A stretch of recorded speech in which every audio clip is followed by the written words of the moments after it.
दोस्तों, कुछ बातें हैं जो आप तक पहुंचनी बहुत ज़रूरी है और आप लोग को जानना भी बहुत ज़रूरी है। पहले तो ये कि आप लोग तक अगर कोई खबर पहुंचती है या कोई न्यूज़ पहुंचता है तो उसका असर आपके दिल दिमाग पे क्या होता है। आई डोंट थिंक कि आप लोग पे कोई असर होता होगा, क्योंकि अगर असर होता तो शायद देश का माहौल ये नहीं होता। बहरहाल, मैं ज़्यादा समय नहीं लूँगा और सीधा मुद्दे पे आता हूँ। शायद आप लोगों को हादसों का आदत हो चुका होगा। हादसों से याद आया, शायद आपको पता होगा कि आजकल जो ट्रेंड कर रहा है वो है हादसा, जो महाकुंभ से रिलेटेड है। और आपको पता भी होगा कि देश की राजधानी दिल्ली और सबसे वीआईपी स्टेशनों में से एक नई दिल्ली रेलवे स्टेशन में जो भगदड़ मची है, उस भगदड़ में 18 लोगों ने अपनी जान गंवाई है। वो 18 मासूम लोग जिनको ये मालूम ही नहीं था कि जिस चीज़ के लिए वो जा रहे हैं, मतलब उन्हें महाकुंभ में पहुंचने से पहले ही रेलवे स्टेशन में मोक्ष की प्राप्ति हो चुकी होगी। तो आप सोच सकते हैं कि जो मैटर, जो सरकार ने उनको दिलासा दिया था, जो यकीन दिलाया था, जो भरोसा दिलाया था कि आप आओ और मैंने आपके लिए व्यवस्था कर रखी है, लेकिन ये सारी चीज़ें उन 18 मौतों के आगे विफल हो चुकी है। ये हुआ क्यों है? आपको मालूम होगा कि जब सरकार को ये पता है कि महाकुंभ का मेला चल रहा है, स्पेशल ट्रेनें चलाई जा रही हैं और 1500 टिकट बेचे गए हैं, लेकिन उसके बावजूद क्या आप ये संभावना कर सकते हो कि इतनी सारी जो भीड़ आई है वो क्या अचानक से आ गई है? नहीं, चेंज हुआ ट्रेन और लोगों को कन्फ्यूज़न हुआ। प्रयागराज एक्सप्रेस और प्रयागराज स्पेशल महाकुंभ के नाम से जो ट्रेनें चल रही थी, इस पर 14 नंबर प्लेटफॉर्म और 15 के बीच में जो कन्फ्यूज़न पैदा हुआ, लोगों को ये लगा कि कहीं मेरी ट्रेन जल्दी ना छूट जाए, तो एक भीड़ इधर से आई और एक भीड़ इधर से आई और 15 और 16 के बीच का जो प्लेटफॉर्म था उस पर 9:30 बजे के आसपास जो भगदड़ मची, उस पर 18 लोगों ने अपनी जान गंवा दी। मतलब वो 18 लोगों ने जिन्होंने ये उम्मीद भी नहीं किया होगा कि हमारी वो सफ़र वो आखिरी होगा। और वो 18 लोगों में ये सिर्फ 18 लोग, ये सिर्फ सरकारी आंकड़ा है, इस बात का ध्यान रखना। सरकारी आंकड़ा, गैर सरकारी आंकड़ा तो इससे ज़्यादा है। 100 से ज़्यादा घायल हुए हैं, उससे कई ज़्यादा गंभीर रूप से घायल है। और इस लोग को जो आपके नज़दीकी यानी कि नई दिल्ली के रेलवे स्टेशन से नज़दीक LNJP हॉस्पिटल में लोगों को एडमिट कराया गया। सबसे हैरानी की बात दोस्तों ये है कि हॉस्पिटल को चारों तरफ से फौज में तब्दील कर दिया गया, यानी कि एक तरह से हॉस्पिटल को छावनी बना दिया गया ताकि लोगों तक वो सच्चाई नहीं पहुंचे। अगर इतनी व्यवस्था, इतना अरेंजमेंट अगर वो स्टेशन पे करते तो शायद वो 18 लोगों की जान बच जाती, शायद, लेकिन ऐसा नहीं हुआ। बहरहाल, अब आप ये देखिए कि अकाउंटेबिलिटी किसकी थी, किसकी अकाउंटेबिलिटी थी। यहाँ पर एक नैतिक जिम्मेदारी बनती थी कि रेलवे मिनिस्टर को आना चाहिए था और रेलवे प्रशासन को, और जनता के सामने, देश के उन नागरिकों के सामने जिन्हें सरकार द्वारा ये दिलासा दिया गया था, ये यकीन दिलाया गया था, ये भरोसा दिलाया गया था कि हमने माकूल व्यवस्था आप लोगों के लिए कर रखा है, आप आओ और महाकुंभ में डुबकी लगाओ। जैसे कि गंगा मैया ने खुद ही KYC कर रखा होगा, अगर आप लोग नहीं आओगे तो हम सनातन धर्म से रिश्ता तोड़ देंगे। बहरहाल ऐसा नहीं हुआ, जबकि नैतिक जिम्मेदारी बनती थी कि वो आके माफ़ी मांगते, जो भी जिम्मेदार था तत्काल रिज़ाइन लेते और मुआवजा के तौर पर जो कंपनसेशन था उन 18 लोगों को दिया जाता। आप अंदाज़ा लगा सकते हैं, वो 18 लोग नहीं मरे सिर्फ, उन 18 में मतलब अगर एक परिवार में 5 लोग भी होंगे तो कम से कम 90 फैमिली पे असर पड़ा होगा। तो सोचिए कि कितनी भयावह स्थिति होगी।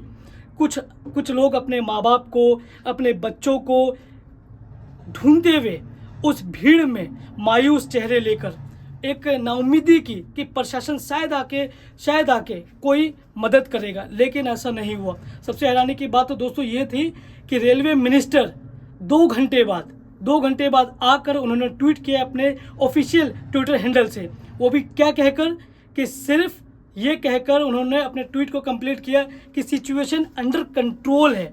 यानी कि आप सोच सकते हैं कि इस मौत को दबाने की कोशिश की गई कि इस घटना को एक नॉर्मल चीज़ें दिखाकर पोलराइज किया जाए, लेकिन वो भूल गए कि सोशल मीडिया के दौर में आप सच्चाई को नहीं छुपा सकते।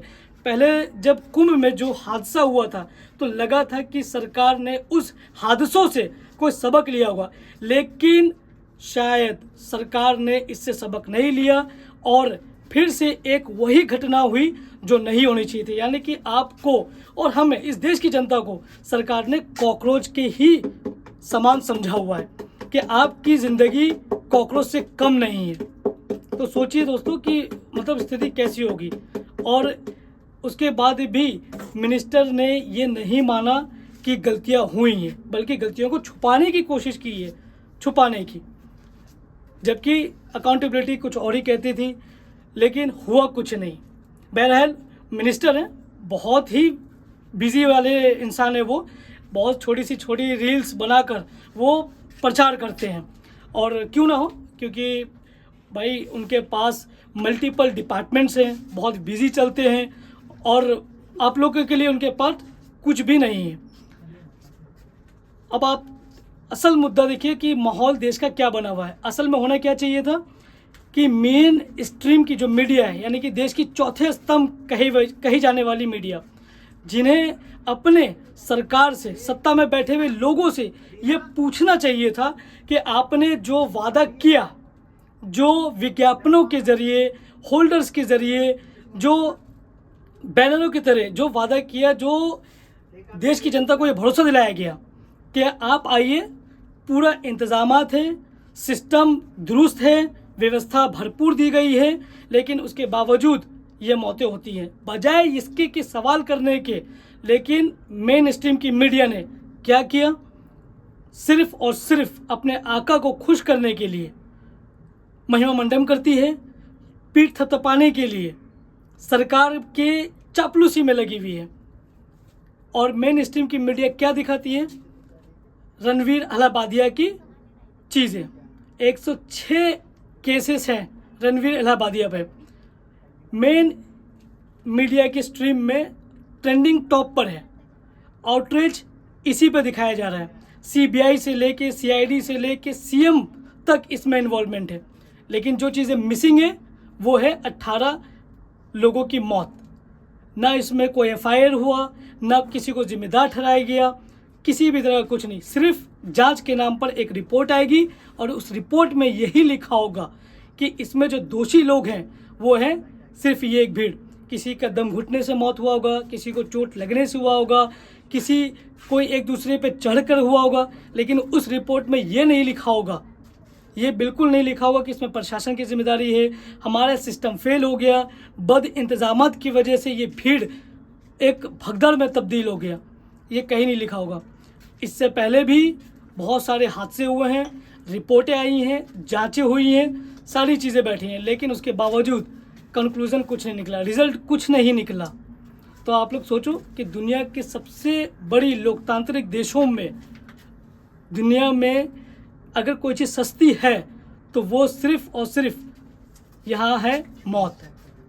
मतलब ना गोल्ड, ना गाड़ी, ना घर, अगर सस्ती है तो वो मौत है। थोड़ा सोचो और सवाल करना शुरू करो, वरना वो दिन दूर नहीं कि ये श्रीलंका और बांग्लादेश बनेगा। थोड़ा सोचो और सवाल करो सत्ता से, क्योंकि 18 लोग नहीं मरे, उन 18 की फैमिली मरी है। बच्चे रोते हुए, माएँ अपनी बेटियों को ढूंढते हुए, बाप मायूस चेहरा लेके अपनों को उस भीड़ में खोजता हुआ कि शायद मेरे अपने मुझे मिल जाएंगे, लेकिन ये चीज़ें नहीं होती है। सरकार से सवाल करिए और ये पूछिए उनसे, क्या हमने आपको इस चीज़ के लिए चुना था? तो सोचिए। जय हिंद, जय भारत।